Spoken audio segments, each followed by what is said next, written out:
어린이들이 좋아하는 것이 있습니다. 이게 풍선이라고 하는 것인데요. 어린이들은 굉장히 풍선을 좋아하죠. 어릴수록 풍선을 좋아합니다. 같이 어디를 나들이를 가게 되면 꼭 풍선을 사게 되고 또 어린이날 같은 경우에는 또 풍선을 사게 되게 되어 있습니다. 이 풍선이라고 하는 것은 이렇게 바람을 넣으면 점점 부풀어 올라갑니다. 커지게 되죠. 거기에 무엇을 넣느냐에 따라, 어떤 공기를 넣느냐에 따라 풍선이 뜨기도 하고 가라앉기도 합니다. 입으로 풍선을 불면 이산화탄소가 들어가기 때문에 공기보다 무겁기 때문에 또 아무리 띄우려고 해도 풍선을 가라앉게 되어 있습니다. 또 반대로 수소를 넣으면 어떻게 되죠? 공기보다 가볍기 때문에 가만히 있어도 뜨게 되어 있습니다. 그래서 꼭 외부에서 풍선을 살 때는 그보다 줄을 달아놓고 돌멩이를 딱 묶어놓죠. 안 그러면 그냥 올라가 버리기 때문에 그렇습니다. 입으로 부는 거는 그대로 있지만 결국엔 그 수소로 넣은 것은 하늘로 올라가죠. 하늘로 올라간 풍선은 결국은 어떻게 될까요? 기압의 차이 때문에 하늘에서 터지고 그 터진 그것이 내려와서 이제 껍데기만 떨어지게 되어 있습니다.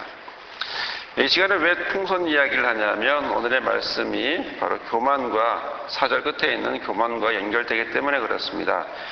푸시오라고 하는 이 교만하다라고 하는 말은요, 자라나다, 부풀게 하다라고 하는 의미를 갖고 있습니다. 부풀어지다, 커진다, 뜬다, 이런 의미를 갖고 있죠.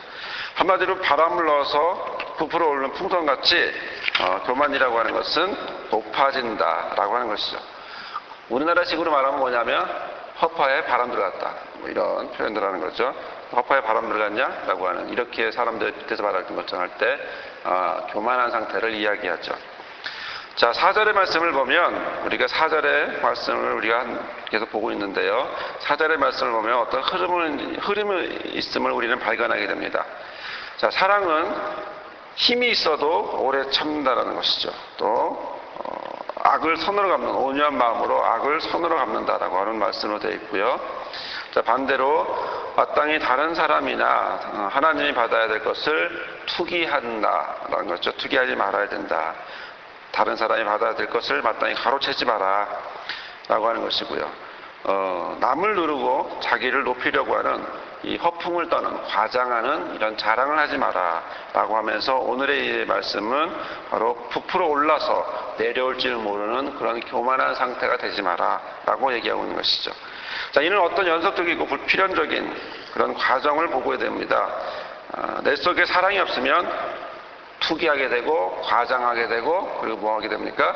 교만하게 된다라고 하는 사실을 우리는 본문에서 보게 되고 있는 것이죠. 자, 바울은 왜 굳이 이렇게 사람들에게 이렇게 사랑을 강조하면서 이렇게 이야기하고 있을까 하는 것입니다. 이 본문의 말씀을 받게 될 우리 고린도 교회의 사람들은 어떤 사람들이었냐면 교만한 사람들이었습니다. 그래서 바울은 여러 곳에서 교만하지 말아라 계속 강조를 하고 있죠.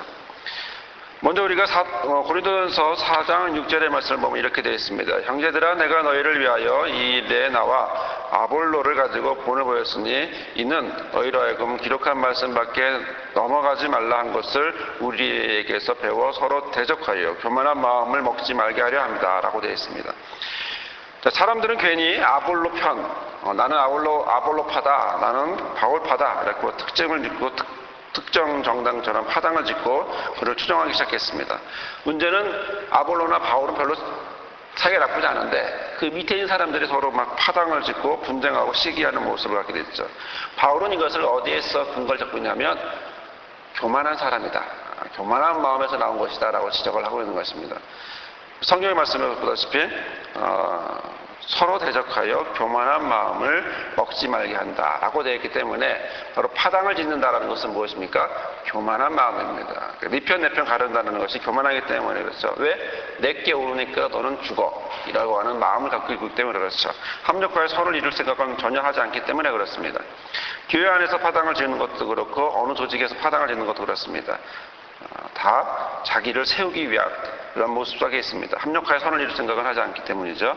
자, 그러고 또 하나는 고린도전서 4장 18절에는 이렇게 얘기합니다. 어떤 이들은 내가 너에게 나아가지 않을 것 같이 스스로 교만해졌다라고 되어 있습니다. 무슨 말이냐면 어떤 사람들은 내가 너희들에게 바울이 고린도 교회에 안 갈 거라고 생각하면서 스스로 높아져서 하고 싶은 얘기 다 한다 라고 되어 있는 것입니다.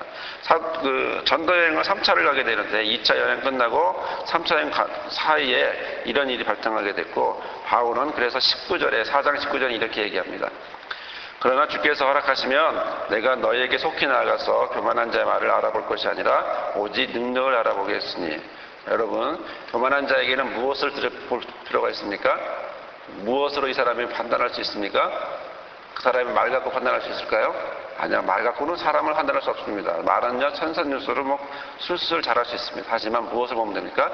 그 사람이 뭘 했느냐라고 하는 능력, 결과물을 보면 됩니다. 그래서 바울은 내가 너희들에게 하나님을 허락하시면 내가 갈 텐데, 가면 너희들이 그 교만한 너희들의 말은 신경 쓰지 않고 너희들이 뭘 했는지 내가 보겠다 라고 하는 그런 모습이죠. 왜냐하면 이 사람들은 계속해서 파당을 짓고 죄를 짓고 있기 때문에 그렇습니다.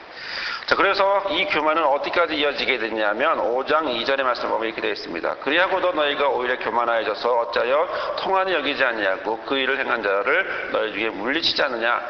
이 말은 이렇게 되어 있는 것입니다. 너희들 중에 니네들이 어떻게 이렇게 자만하고 교만할 수 있느냐. 너희들 속에 음행을 행하는 자가 있는데 그 음행을 행한 자를 어떻게 제거하지 않고 같이 있을 수 있느냐. 죄를 지은 자를 어떻게 같이 있을 수 있느냐. 니네가 교만한 마음이 가득하구나 라고 되어 있다는 것을 하고 있는 사실입니다. 즉 어떤 사람이 음행이라고 하는 죄를 졌고 또 우상숭배라고 하는 죄를 졌음에도 불구하고 그들과 함께하는 것은 무엇이라는 얘기입니까? 니네가 교만한 마음이다 라고 하는 것을 이야기하고 있는 것이죠. 자, 세 번째로 바울이 지적하고 있는 부분이 있는데 그것은 8장 1절에 고린도전서 8장 1절에 나와 있는 것이죠. 자, 고린도 교회에 대하여서는 지식이 교만해졌다라고 기록하고 있습니다. 무슨 얘기냐면 8장 1절에 보면 우상의 재물에 대하여는 우리가 다 지식이 있는 줄 아나. 여기까지는 좋은데 지식은 교만하게 하며 사랑은 덕을 세우나니 이렇게 되어 있습니다. 지식 때문에 너희가 교만해졌다는 것입니다. 너희가 아는 체 하지만, 너희가 남척하지만, 그러나 그것은 지식이 너를 깨닫게 해준 것이 아니라 오히려 지식이 너를 무너뜨렸다라고 하는 것입니다. 여러분, 우리는 이런 사람들을 생활 속에 많이 보게 되고 우리도 이런 모습을 하고 있습니다. 이렇게 해야 돼, 저렇게 해야 돼. 무엇입니까? 교만한 마음이죠. 하나님 보시기에 바리새인들의 문제는 무엇입니까? 스스로 경건하다, 스스로 거룩하다라고 말을 한 겁니다. 틀린 것이 아닌데 그러나 그 행동이 어디서부터 나오기 시작했습니까? 시간이 지남에 따라 처음엔 좋은 게 잘 나왔는데 출발은 다 좋았는데 중간에 세워지는 과정 속에서 바리새인들이 하나님 앞에 멀어지고 오히려 스스로를 세우는, 사람들에게 나가서 나는 일주일에 2번씩 기도하고 11절을 아끼지 않고 이렇게 계속 강조하는 것은 바로 무엇을 높이기 위한 겁니까? 자기 자신을 높이기 위해서 하고 있는 것이죠. 많이 아는 것이 중요한 것이 아니라 많이 알았기 때문에 그가 교만해질 수 있었다는 사실, 이것은 별로 좋은 것이 아니라고 하는 사실입니다. 신앙생활이 오래됐습니까? 오히려 신앙생활이 오래되었기 때문에 우리가 정체될 수 있습니다. 지식이 있어서 우리가 망해질 수 있는 것입니다. 지식이 없어서도 망하는데 너무 지식이 있어서 그것을 자기 마음대로의 지식으로 바꿔서 하게 되면 그것은 지식이 아닌 엉뚱한 것이 되기 때문에 교만해지죠. 그래서 바울은 뭐라고 하냐면 지식은 교만하게 하며 사랑은 덕을 세운다, 이렇게 표현을 하고 말씀을 하고 있습니다. 여러분, 우리는 사랑으로 덕을 세워야 합니다. 우리는 신앙생활에 있어서 덕이 나오지 않으면 안 됩니다. 덕이 나올 수 있도록 우리는 사랑의 모습을 나와야 합니다. 사랑이 뭡니까? 사랑은 그냥 사람 잘해주는 겁니까? 그렇지 않습니다. 사랑은 하나님입니다. 하나님이 내 안에서 나와야 합니다. 내가 말씀 있는 사람, 바로 하나님이 내 안에서 보고 거기서 조사를 보니 하나님을 볼 수 있다 라고 할 수 있어야 합니다. 하나님을 눈으로 볼 수 없습니다. 하나님을 손으로 만질 수 없습니다. 하지만 하나님은 만날 수 있습니다. 누구를 통해서요? 저와 여러분을 통해서 다른 믿지 않는 자들이 하나님을 만날 수 있습니다. 하나님을 만나는 것, 바로 사랑을 만나는 것이고 덕을 세우는 것입니다. 사랑이 우리 안에 있으면, 그리고 물잔이 넘치듯이 넘쳐나면 그 넘침으로 인해서 사람들은 하나가 되고 더 은혜가 넘치게 되고 또 그 하나님을 아는 지식으로 그는 승리하고 구원과 생명을 얻게 되어 있습니다.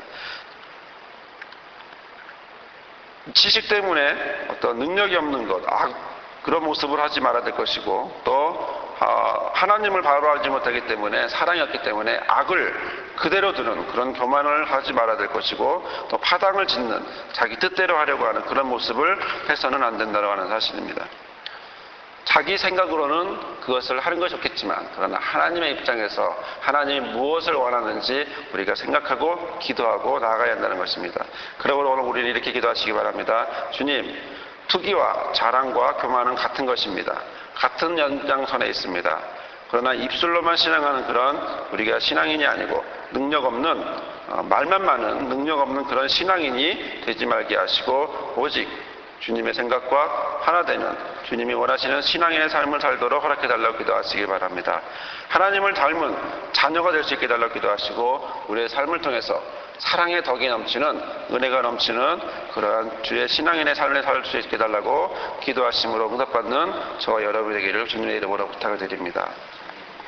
거룩하신 하나님, 감사를 드립니다. 주님, 이 시간 기도하오니 우리의 마음을 주장하시고 인도하여 주옵소서. 하나님, 주님의 모습은 사랑입니다. 주님의 모습은 사랑을 드러내는 것이고 덕을 세우는 것입니다. 하나님, 우리가 믿음으로 10년, 20년, 30년, 40년의 신앙생활을 할 때 아버지 더욱 믿음 안에서 사랑의 덕을 세울 수 있도록 허락하여 주옵소서.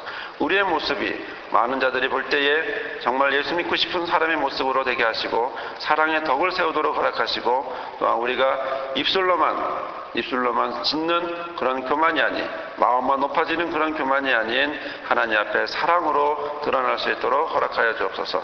하나님으로부터 사랑을 받았사오니 그 사랑을 다른 사람에게 전하게 하시고, 주변에 전하게 하시고, 우리 가족과 이웃과 모든 교인들에게 함께 사랑을 전할 수 있도록 허락하여 주옵소서.